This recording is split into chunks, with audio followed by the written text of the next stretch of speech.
Assalamualaikum warahmatullahi wabarakatuh.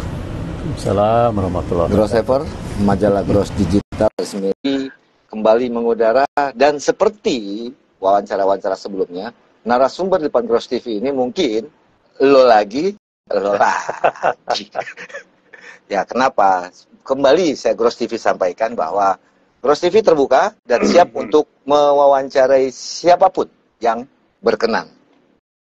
Kemarin kita sudah bincang-bincang santai dengan Prof. Dr. Udin Narsudin, dan di hadapan Gross TV ini narsum yang juga tidak asing bagi pemirsa Gross TV, yaitu kalau kemarin UN ini ER, Bang Bro ER. Bang Bro ER ini seorang organisatoris titik, akademisi dan praktisi hukum. Bang, saya tajuk poin aja deh. Dari kacamata, kebetulan kan Bang ER pakai kacamata nih. Dari kacamata seorang organisatoris, pelaksanaan kongres kemarin di Cilegon di akhir bulan Agustus itu kan menimbulkan sebuah kegaduhan baru, di mana yang jadi presidium hanya 8 pengwil, yang tidak hadir itu sekitar 25 pengwil. Tanggapan di kemana, Bang Bro? Baik, terima kasih. Assalamualaikum warahmatullahi wabarakatuh. Sapa dulu. Salam sejahtera untuk kita semua. Amin. Om Swastiastu, Namo Buddhaya, salam kebajikan. Alhamdulillah ketemu lagi nih sama Mahfud, tadi telepon-teleponan. Iya. Akhirnya ini belum pulang-pulang dari pagi ya. Tengah jalan. Tadi ketemu Bamsud ya? Oh iya, Alhamdulillah. Tadi ketemu Ketua MPR RI. Ngeliat di uploadan. Ya, Bamsud diajak sama Ketua Umum Ikano Unpad untuk beraudensi. Lama tadi kita dikasih waktu bincang-bincang santai juga, dan juga berkaitan dengan perkembangan dunia kenotariatan gitu ya. Persilatan. Dunia persilatan. Oke, lanjut. Ya.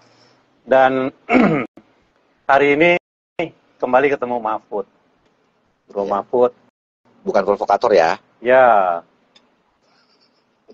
Akhirnya sambil tadi beli sesuatu, dan seperti biasa kita ada tempat buat ngopi-ngopi. Nah, jadi akhirnya ketemu dulu di sini. Oke, langsung saja, Bro ya. Apa kegaduhan baru kalimatnya kalau saya tidak salah dengar tadi ya. Kalau menurut saya ya ini kegaduhan yang berkelanjutan gitu ya. Karena hari ini ya, sampai dengan saat ini adalah akibat dari ada penyebab. Penyebabnya itulah yang seharusnya menjadi tolak ukur, menjadi catatan yang digarisbawahi. Kenapa gitu? Karena penyebabnya itu adalah karena ketidaktaatan ajas. Dan kalau langsung kita lihat dengan apa yang disampaikan oleh Pak Menteri, jelas kok konkret. Oh, RDPU kemarin ya? Ya, RDPU kemarin Pak Menteri jelas kok menyebutkan gitu ya. Walaupun saya sebenarnya tidak sepakat ya.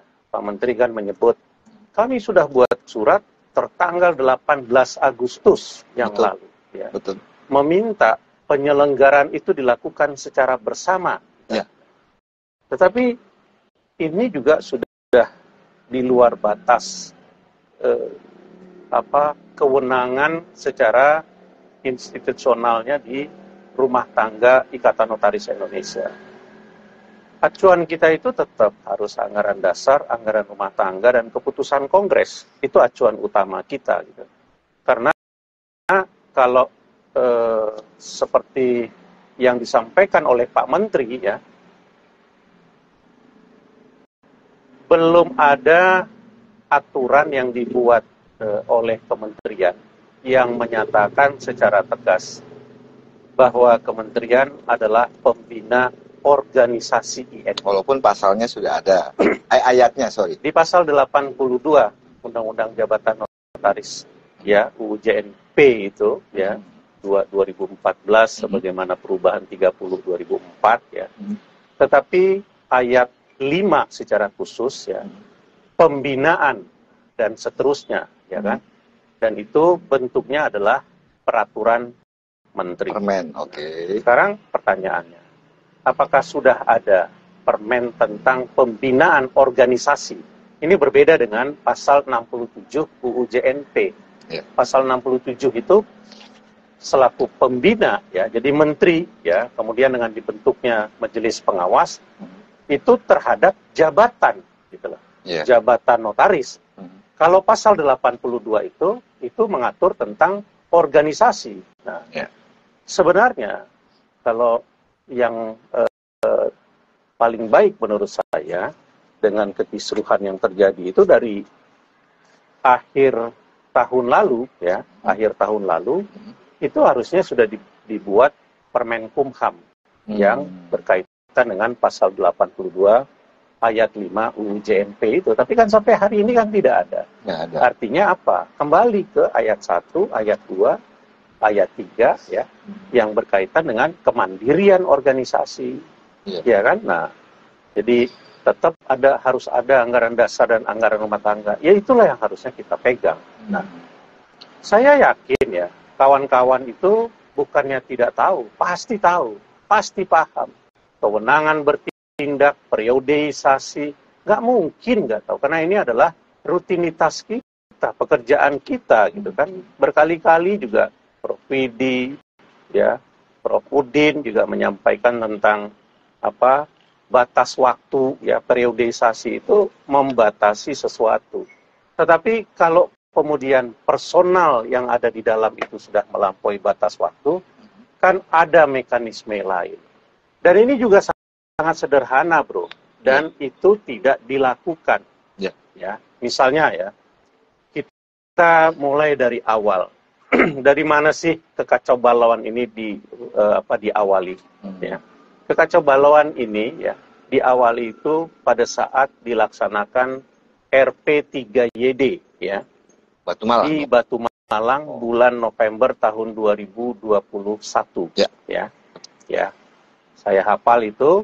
Nah, dan ketentuan tentang RP3YD 6 bulan sebelum penyelenggaraan Kongres, artinya 6 bulan sebelum berakhirnya periode 2019-2023, ya, RP3YD itu dipersamakan dengan pra-kongres. Ya.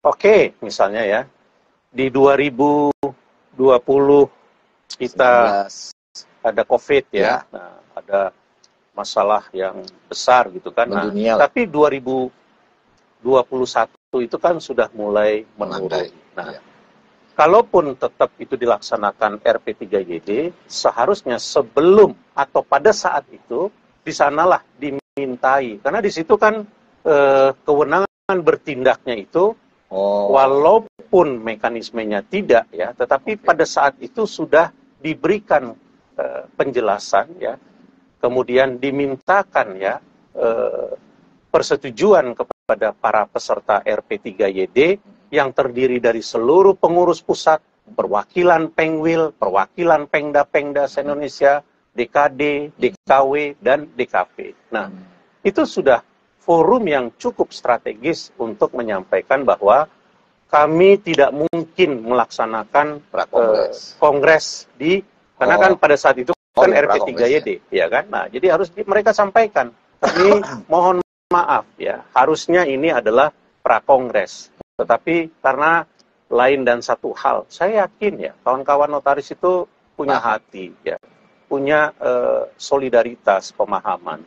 Kalau itu disampaikan dengan baik, dengan itikat baik, pasti itu disetujui, sehingga dimundurkanlah, ya, dimundurkanlah.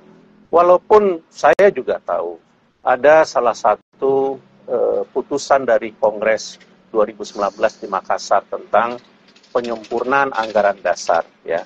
Kalau memang tidak mampu melaksanakan, ya sudah sampaikan saja gitu kan, karena COVID, karena ketidakmampuan, kealpaan dan seterusnya, jadi kami tidak mampu. Kenapa harus dipaksakan?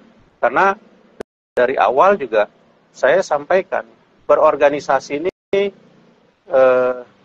memang tidak mudah gitu kan, tetapi akan menjadi mudah kalau kita mengikuti mekanisme yang benar.